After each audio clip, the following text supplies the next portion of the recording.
Have you ever wondered what you would buy with $1 billion? It is a fun game to play, but for a small group of people, it is not a game. It is their real life. These are the ultra-high net worth individuals, UHNWIs, as the wealth managers call them. They have at least 30 million in investable assets. Many have much, much more. Their world is different. Their choices are different. We watch them with endless curiosity. We see them on television. We read about their purchases in magazines. Their world feels like a fantasy. Why do we care so much? It is more than envy or entertainment. Their spending habits are a powerful signal. They show us what is valuable. They create trends. They move markets. When a billionaire buys a painting, the artist's prices can soar. When they invest in new technology, it can change the future for all of us. Their money is not just sitting in a bank. It is active.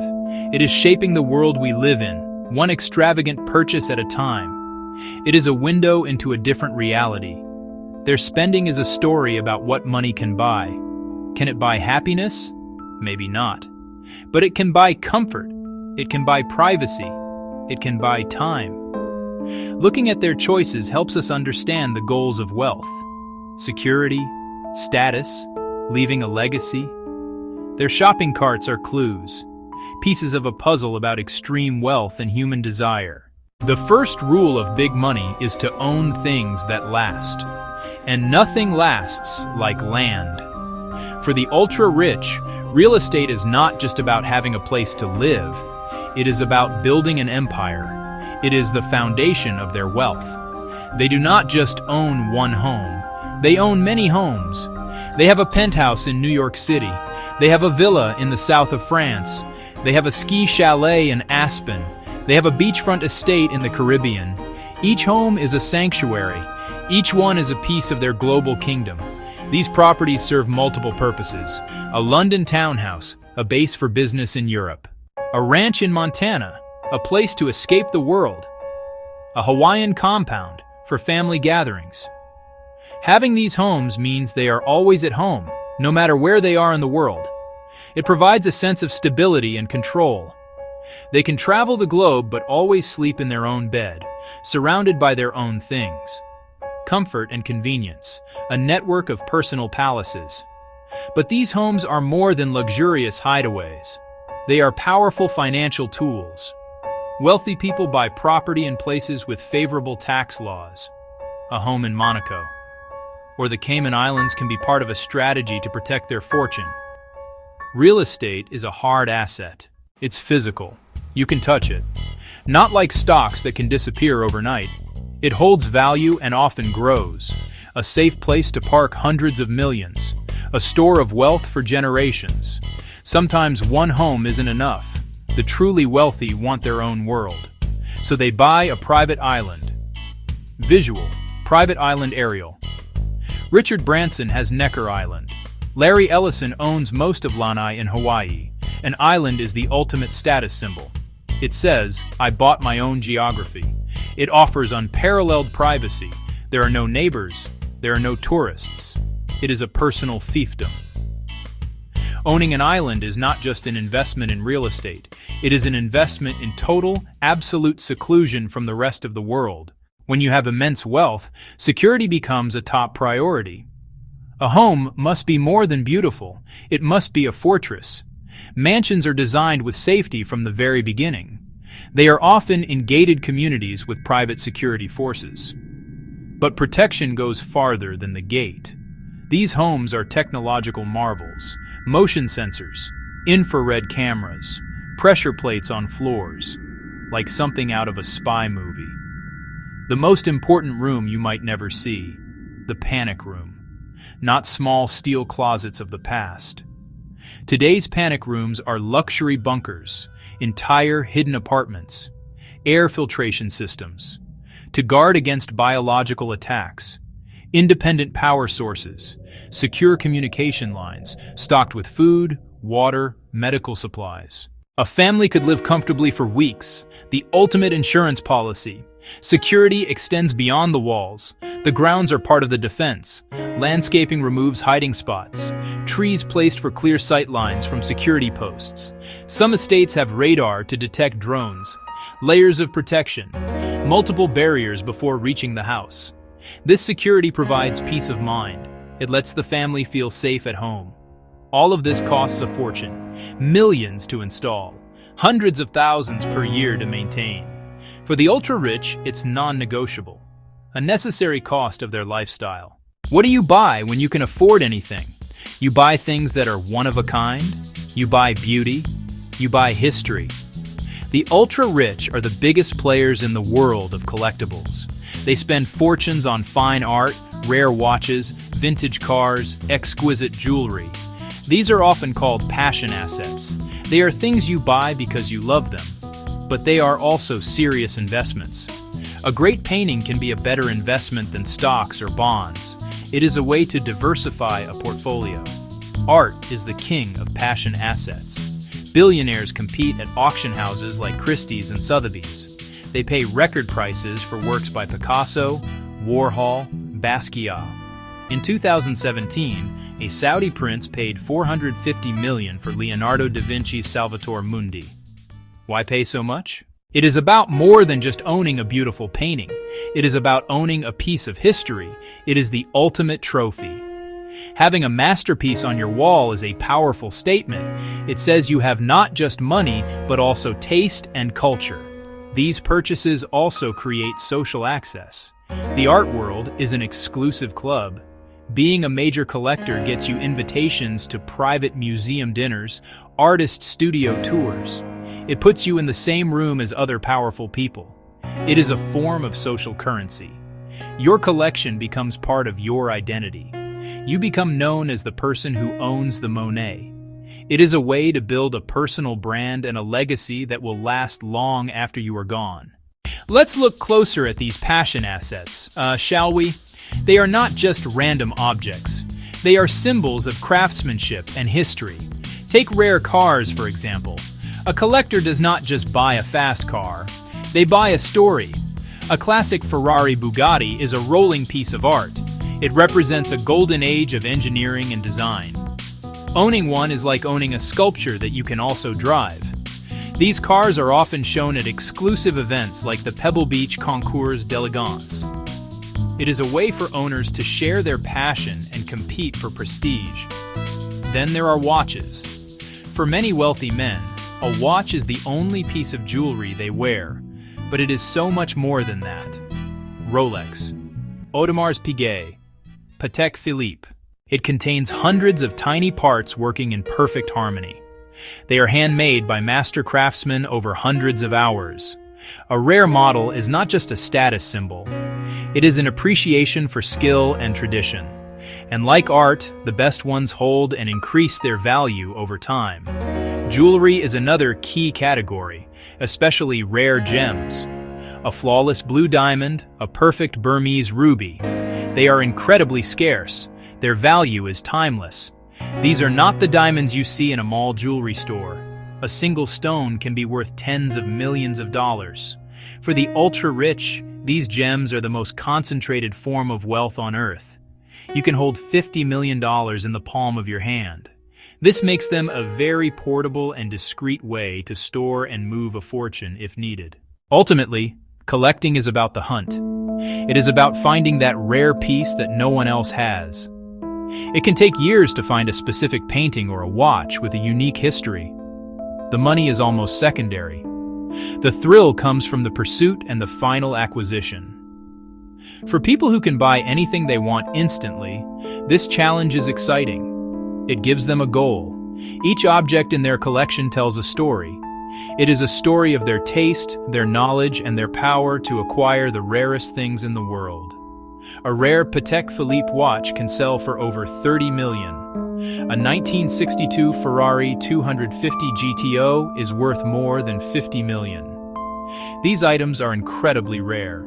The supply is fixed, but the number of billionaires in the world keeps growing. This means more and more money is chasing the same few items. This is why their prices keep going up. The greatest luxury that money can buy is time. The ultra-rich guard their time fiercely. Commercial air travel is for the masses, waiting in lines, delays, sitting next to strangers. For a UHNWI, this is an unacceptable waste. That is why they have their own planes. A private jet is not a luxury. It is a necessity. It is a time machine. Breakfast in New York, lunch in London, home for dinner in Geneva. Owning a private jet is like a magic carpet. You decide when you leave. You decide where you go. Fly to small airports commercial airlines can't reach. Closer to your final destination. Remote factory. Secluded vacation home. On board, a private office. On board, a living room in the sky. You can hold confidential meetings. You can work without interruption, or relax in total comfort and privacy. If a jet is a time machine, a super yacht is a private, floating island. These are not just boats. Magnificent ships over 500 feet long. They have swimming pools, cinemas, helicopter pads, even submarines. A yacht like the Eclipse is rumored to have its own missile defense system. Floating palaces offering the ultimate escape. Sail anywhere in the world. Mediterranean, Antarctica. You are in your own self-contained world. This freedom comes at an incredible price. A top-end Gulfstream costs over $75 million. A large super yacht can cost more than $500 million. And the purchase price is just the beginning. Annual running costs 10% of initial price. A $200 million yacht costs $20 million a year to own. That pays for the crew, fuel, maintenance, docking fees. For the handful who can afford it, it's the price of ultimate freedom and control over their lives. They get to enjoy their beautiful things while their wealth continues to grow. Extreme wealth buys more than just things.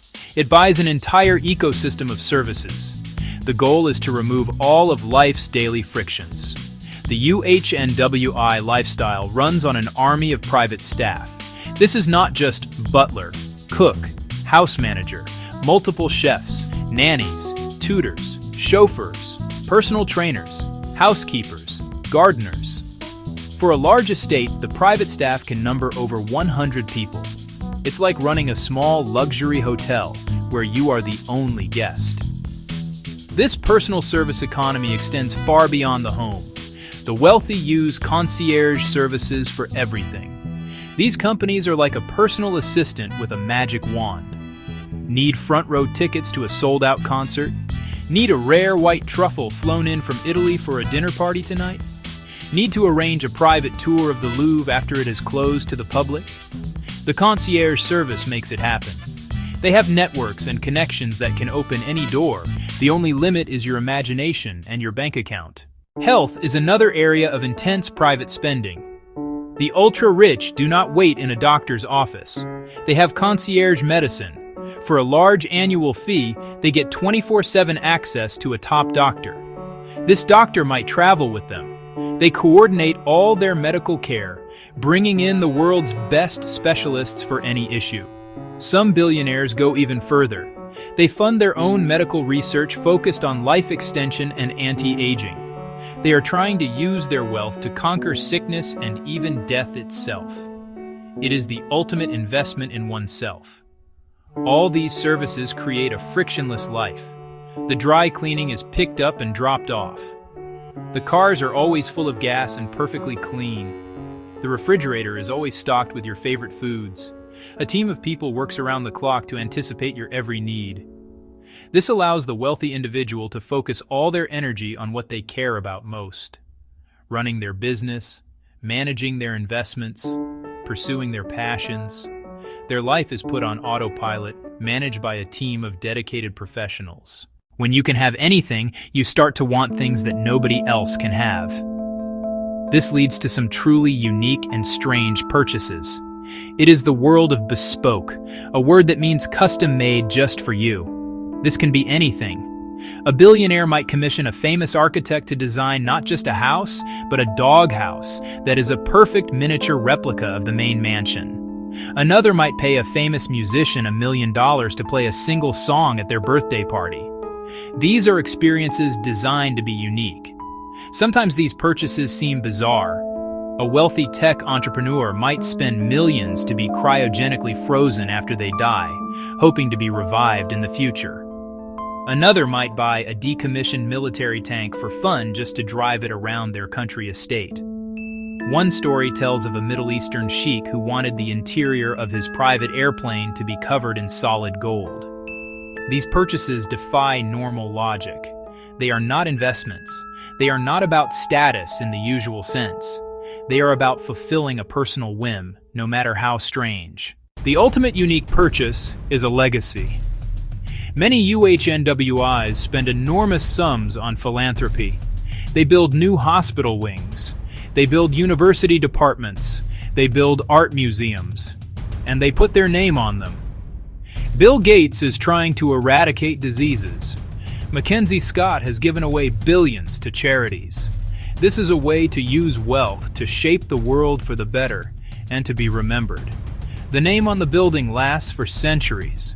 It transforms money into a positive historical impact. It is the most powerful bespoke purchase of all. These odd and bespoke purchases show what happens when money is no object. The normal constraints of price and practicality disappear. What is left is pure desire. So, what is the grand strategy behind all this spending? It boils down to two main goals: status, store of value.